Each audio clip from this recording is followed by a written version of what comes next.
শুরু হচ্ছে নিশুতি ফাইলস। সমুদ্র স্মৃতির আধার। এটি শহর গিলে খায়, জাহাজ গিলে খায়, আবার মানুষকেও গিলে খায়। এটি তাদের ঠান্ডা পিষে ফেলা অন্ধকারে ধরে রাখে, লবণ আর নীরবতায় সংরক্ষণ করে। কিন্তু মাঝে মাঝে সমুদ্র ভরে ওঠে। মাঝে মাঝে এটি কিছু একটা উপড়ে দেয়।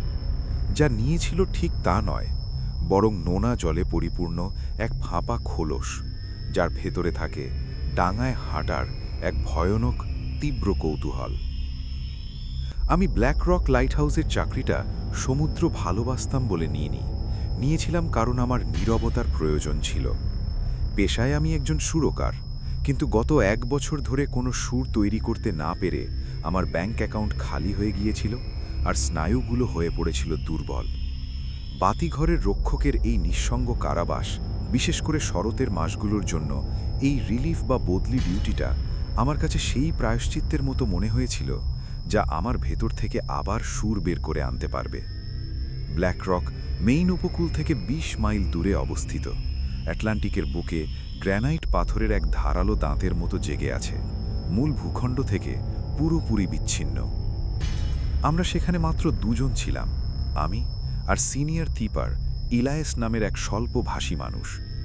ইলায়াস ছিলেন লবণে পোড়া চামড়া আর ধূসর খোঁচা খোঁচা দাড়িওয়ালা এক লোক, যিনি 40 বছর ধরে দিগন্তের দিকে তাকিয়ে কাটিয়েছেন। তিনি কথা বলতেন গোঙানির সুরে বা মাথা নেড়ে, কেবল কোস্টগার্ডকে আবহাওয়ার তথ্য দিতে বা রোটেশন চালানো ডিজেল জেনারেটরকে গালমন্দ দিতেই তিনি তার কণ্ঠস্বর ব্যবহার করতেন। বাতিঘরটি মূলত স্বয়ংক্রিয় ছিল, কিন্তু অক্টোবরের ঝড়গুলো যখন পাথরের ওপর আছড়ে পড়ত, তখন কাঁচ পরিষ্কার রাখতে আর ব্যাকআপ ইঞ্জিন চালু রাখতে মানুষের হাতের প্রয়োজন হতো। আমার প্রিয় সময় ছিল গোধূলির পাহারা। আমি গ্যালারিতে বসে থাকতাম, লোহার রেলিংয়ের ঠান্ডা স্পর্শ আমার পিঠে লাগত, আর দেখতাম কেমন অ্যাটলান্টিক স্লেট রঙের ধূসর থেকে কালশিটে পড়া বেগুনি রং ধারণ করছে। এটি ছিল এক ধরনের সহিংস প্রান্তিকতা। টাওয়ারের নিচে আছড়ে পড়া ঢেউয়ের শব্দ ছিল একটানা ছন্দময় স্পন্দনের মতো, যেন হৃৎস্পন্দন। হুইস্কির বোতল অর্ধেক খালি হলে ইলায়াস একটা গল্প বলতে পছন্দ করতেন।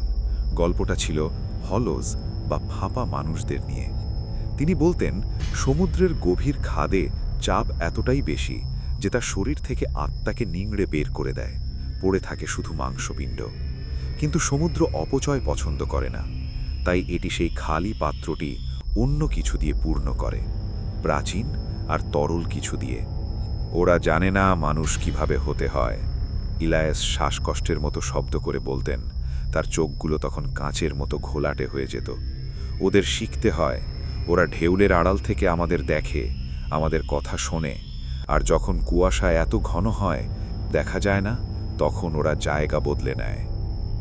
আমি নাবিকদের কুসংস্কার বলে উড়িয়ে দিতাম, নতুনদের ভয় দেখানোর জন্য বানানো ভূতের গল্প, কিন্তু তার কণ্ঠের দৃঢ়তা আমাকে বিচলিত করত। তিনি আমাকে সিগাল বা শঙ্খচিলের কথা বলেছিলেন। পাখিগুলোর দিকে খেয়াল রেখো বাছা, ওরা জানে। সিগালরা মরা বা জ্যাত সব কিছুই খায়, কিন্তু ওরা কোনো হলো বা ফাঁপা মানুষকে স্পর্শ করবে না। ওদের গায়ের গন্ধে গলদ থাকে। আমার সুরের জন্য এই নির্জনতা কাজে লাগার কথা ছিল, কিন্তু উল্টো এই নীরবতা আরও প্রকট হয়ে উঠল। আমি ঢেউয়ের সাদা শব্দের মাঝে অন্য শব্দ শুনতে শুরু করলাম, কণ্ঠস্বর, সিম্ফনি। রাতে বাঙ্কে শুয়ে আমি কসম করে বলতে পারি, আমি জানালার বাইরে 70 ফুট উঁচুতে ক্যাটওয়াকের ধাতব জালির ওপর ভেজা পায়ের থপথপ শব্দ শুনতে পেতাম। অক্টোবরের শেষের দিকে সব বদলে গেল। দক্ষিণ দিক থেকে ধেয়ে এলো এক নরিস্টার ঝড়, যা একটি ঠান্ডা বাতাসের প্রবাহের সাথে সংঘর্ষে লিপ্ত হয়ে এমন এক ঝড়ের সৃষ্টি করল যাকে রেডিওতে ঐতিহাসিক বলে সতর্ক করা হলো। ব্যারোমিটারের কাঁটা এত দ্রুত নেমে গেল যে আমার কান বন্ধ হয়ে গেল। আকাশ অসুস্থ, কালশিটে পড়া সবুজ রং ধারণ করল, আর সমুদ্র টকবক করে ফুটতে শুরু করল। মধ্যরাতের মধ্যে ঢেউগুলো নিচের ব্রেক ওয়াটারের ওপর দিয়ে আছড়ে পড়ল। বাতাস মরতে যাওয়া ট্রেনের হুইসেলের মতো চিৎকার করছিল। আর তখনই আলো নিভে গেল। প্রধান ঘূর্ণান গিয়ারটি জ্যাম হয়ে গেল, আর বাতিঘরের আলো একটি জায়গায় স্থির হয়ে গেল। জেনারেটর ঠিক আছে। ঝড়ের গর্জনের মধ্যে ইলায়াস চিৎকার করে বললেন, সমস্যা মেকানিজমে। আমাকে ওপরে গিয়ে ওটা হাতে ঘুরিয়ে ঠিক করতে হবে যতক্ষণ না গিয়ারগুলো আবার কাজ করে। তিনি তার রেনকোট আর একটা ভারী রেঞ্জ তুলে নিলেন। আমি সাহায্য করতে চাইলাম, কিন্তু তিনি মাথা নাড়লেন। তুমি রেডিওর কাছে থাকো, কোস্টগার্ডকে আপডেট দিতে থাকো। 20 মিনিটের মধ্যে না ফিরলে আমাকে খুঁজতে এসো। তিনি সেই গর্জন করা অন্ধকারের মধ্যে বেরিয়ে গেলেন। আমি ভারী স্টিলের দরজাটা দড়াম করে বন্ধ হতে দেখলাম। বাতাসের গর্জন বাইরেই আটকে পড়ল। আমি রেডিওর পাশে বসে সেকেন্ড গুনতে লাগলাম। স্ট্যাটিকে কান পাতা দায়। আমি মূল ভূখণ্ডের সাথে যোগাযোগ করার চেষ্টা করলাম, কিন্তু বায়ুমণ্ডলীয় বাধা খুব বেশি ছিল। 5 মিনিট, 10 মিনিট, 15, 20 মিনিটের মাথায় দরজাটা খুলে গেল। ইলায়াস ভেতরে ঢুকলেন। তিনি ভিজে একজাবে ছিলেন, যা প্রত্যাশিতই ছিল, কিন্তু তিনি এমনভাবে ভিজেছিলেন যার কোনো যুক্তি নেই। এটা শুধু বৃষ্টির পানি নয়, তাকে দেখে মনে হচ্ছিল যেন তিনি সমুদ্রের নিচে ডুবেছিলেন। তার বুটের চারপাশে দ্রুত পানি জমতে শুরু করল। সেই পানি থেকে নোনা আর গভীর পচনের গন্ধ আসছিল। তিনি সেখানে দাঁড়িয়ে আমার দিকে তাকিয়ে রইলেন। রেঞ্জটা তার হাতে শিথিলভাবে ঝুলছিল। ঠিক হয়েছে? আমি জিজ্ঞেস করলাম। আমার গলা সামান্য কাঁপছিল। তিনি সাথে সাথে উত্তর দিলেন না। তিনি মাথাটা কাত করলেন, যেমন কোনো কুকুর শীষ বা বাঁশির শব্দ বোঝার চেষ্টা করে। তার চোখগুলো বড় বড়, পলকহীন। ঠিক হয়েছে, তিনি বললেন। কণ্ঠস্বরটা ইলায়াসের, কিন্তু বলার ভঙ্গিটা ভুল। এটা ছিল সমতল, একঘেয়ে, সেই কর্কশ উষ্ণতা বর্জিত যা সাধারণত তার গলায় থাকত। মনে হলো যেন ভেজা টেপে রেকর্ড করা কথা বাজানো হচ্ছে। আপনি ঠিক আছেন? আপনাকে ফ্যাকাশে দেখাচ্ছে। আমি উঠে দাঁড়ালাম। তিনি মুখের নড়াচড়া দেখলেন। তার ঠোঁট নড়ল। কথা বলার আগে আমার ঠোঁটের নড়াচড়া নকল করলেন। ঠিক আছি, ফ্যাকাশে। তিনি আমাকে পাশ কাটিয়ে রান্নাঘরের দিকে হেঁটে গেলেন। তিনি এক অদ্ভুত তরল ভঙ্গিতে নড়াচড়া করছিলেন। তার জয়েন্ট বা হাড়ের জোড়াগুলো মটমট করার বদলে যেন গুড়িয়ে যাচ্ছিল। আমি দেখলাম তিনি সিঙ্কের কাছে গেলেন, কল চালু করলেন আর কেবল প্রবাহমান পানির দিকে তাকিয়ে রইলেন। তিনি পানি খেলেন না, শুধু হাতটা পানির ধারার মধ্যে রাখলেন, আঙুলের ওপর দিয়ে পানি গড়িয়ে যেতে দিলেন, যেন তিনি বিমোহিত। সে রাতে ঝড় চলতেই থাকল, কিন্তু বাতিঘরের আলো আবার ঘুরতে শুরু করল।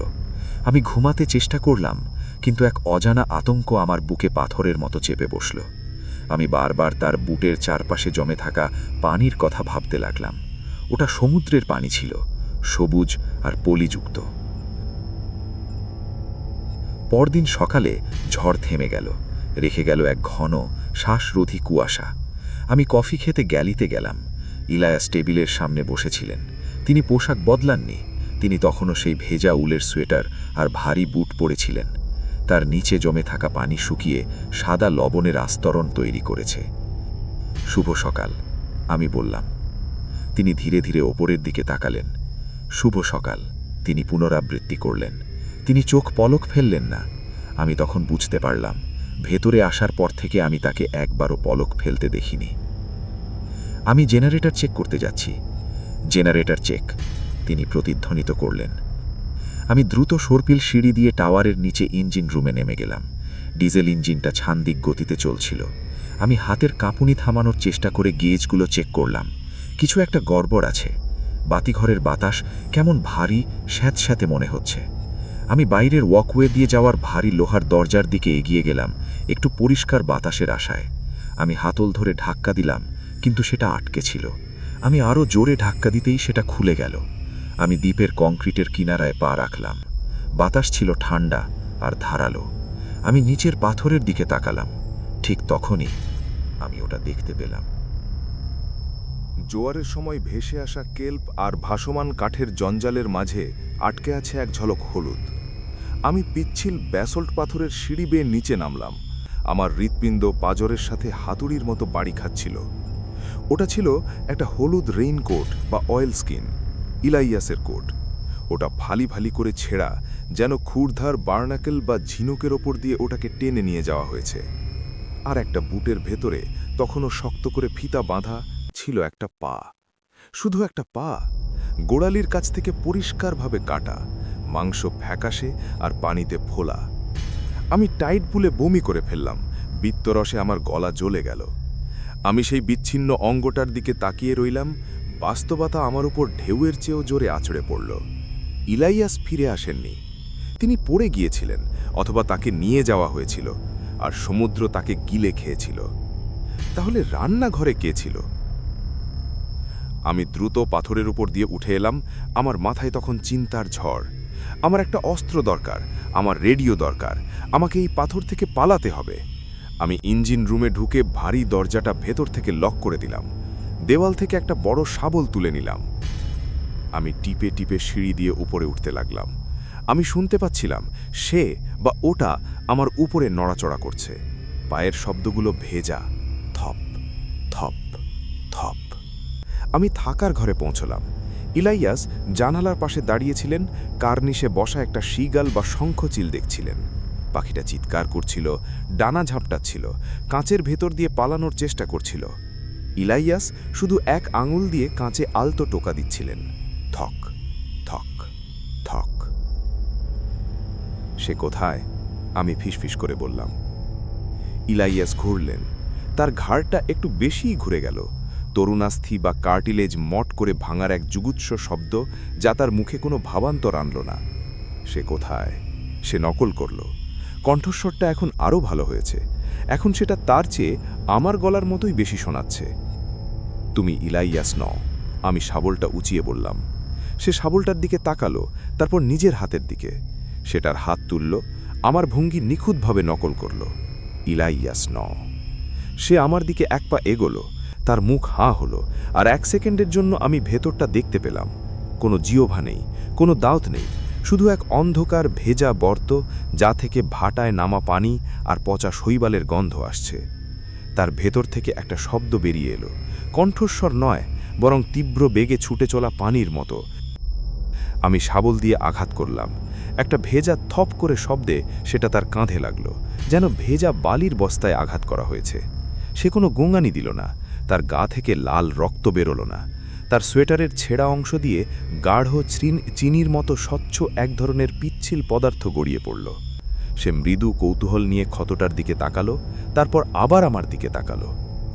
আমি দৌড় দিলাম। আমি সিঁড়ি বেয়ে টাওয়ারের সবচেয়ে উঁচু জায়গা, লণ্ঠন কক্ষ বা ল্যান্টার্ন রুমে ছুটলাম। আমি ট্র্যাপডোর বা মেঝের দরজাটা দড়াম করে বন্ধ করে ছিটকিনি লাগিয়ে দিলাম। আমি শুনতে পাচ্ছিলাম সে সিঁড়ি দিয়ে উঠে আসছে। থপ থপ থপ। আমি দেওয়ালের বাক্স থেকে ইমার্জেন্সি ফ্লেয়ার গান বা সংকেত পিস্তলটা বের করলাম। কার্তুজগুলো ভরতে গিয়ে আমার হাত এত কাঁপছিল যে একটা নিচে পড়ে গেল। থপ থপ শব্দটা ঠিক ট্র্যাপডোরের নিচেই থেমে গেল। তারপর একটা টোকা, মৃদু, ছন্দময়। খোলো। নিচ থেকে ইলাইয়াসের গলা ভেসে এলো। কিন্তু এটা আর শুধু তার কণ্ঠস্বর ছিল না, এটা ছিল এক সমবেত স্বর। এটা ইলাইয়াসের মতো শোনাচ্ছিল, আমার মতো শোনাচ্ছিল, আবার বাতাসের মতোও শোনাচ্ছিল। খোলো, আমরা দেখতে চাই। আমি লণ্ঠন কক্ষের কাঁচ দিয়ে ফ্লেয়ার ফায়ার করলাম। কাঁচ ভেঙে সেটা ধূসর আকাশে ছুটে গেল। কুয়াশার বুকে লাল ফসফরাস পুড়িয়ে তৈরি করল এক উজ্জ্বল রেখা। আমি প্রার্থনা করলাম যেন কোনো মাছ ধরা নৌকো কাছে থাকুক, প্রার্থনা করলাম যেন কোস্টগার্ড দেখছে। আমি সেই লণ্ঠন কক্ষে 6 ঘন্টা কাটিয়েছি। সে দরজা ভাঙার চেষ্টা করেনি। সে শুধু দরজার ওপাশে দাঁড়িয়ে ফিসফিস করে কথা বলছিল। অবশেষে যখন কোস্টগার্ডের কাটার জাহাজ কুয়াশা ভেদ করে এলো, তার সাইরেন নীরবতা চিরে দিল, তখন ফিসফিসানি থেমে গেল। আমি শুনলাম ভেজা পায়ের শব্দ সিঁড়ি বেয়ে নিচে নেমে যাচ্ছে। উদ্ধারকারী দল প্রধান দরজার তালা কেটে আমাকে খুঁজে পেল। বাতিঘর তখন খালি। ইলাইয়াসের কোনো চিহ্ন নেই, তাকে দেখতে সেই জিনিসটারও কোনো চিহ্ন নেই। শুধু রান্নাঘর থেকে গ্যালারির দরজা পর্যন্ত সমুদ্রের পানির একটা রেখা, আর রেলিংয়ের উপর একটা ভেজা হাতের ছাপ, যেখান থেকে কিছু একটা লাফ দিয়ে অতল গহ্বরে মিলিয়ে গেছে। তারা ইলাইয়াসের মৃতদেহ খুঁজে পায়নি। তারা বলেছিল ঝড়ের সময় তিনি নিশ্চয়ই সমুদ্রে ভেসে গেছেন। আমার গল্পটাকে তারা তীব্র মানসিক চাপ, নিঃসঙ্গতার কারণে সৃষ্ট সাইকোসিস বা বিভ্রান্তি বলে চালিয়ে দিল।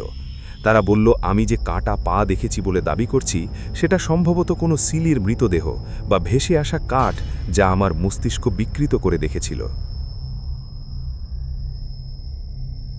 এখন আমি অ্যারিজোনায় থাকি। সমুদ্র থেকে যত দূরে থাকা যায়। আমার কোনো ডিশওয়াশার নেই, আমার কোনো মাছের অ্যাকোয়ারিয়াম নেই, আমি পানির শব্দ সহ্য করতে পারি না। কিন্তু মাঝে মাঝে যখন বৃষ্টি হয় তখন আমি তাকে দেখতে পাই। আমি তাকে রাস্তার মোড়ে ল্যাম্প পোস্টের নিচে দাঁড়িয়ে থাকতে দেখি। প্রতিবার তাকে আলাদা দেখায়।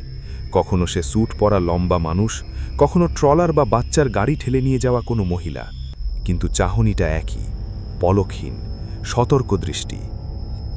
গত সপ্তাহে আমি বাড়ি ফিরছিলাম, বাসের অপেক্ষা করা এক লোককে পার হলাম। সে আকাশের দিকে তাকিয়েছিল, মুখটা সামান্য হাঁ করে, বৃষ্টির ফোঁটা তার মুখে পড়তে দিচ্ছিল।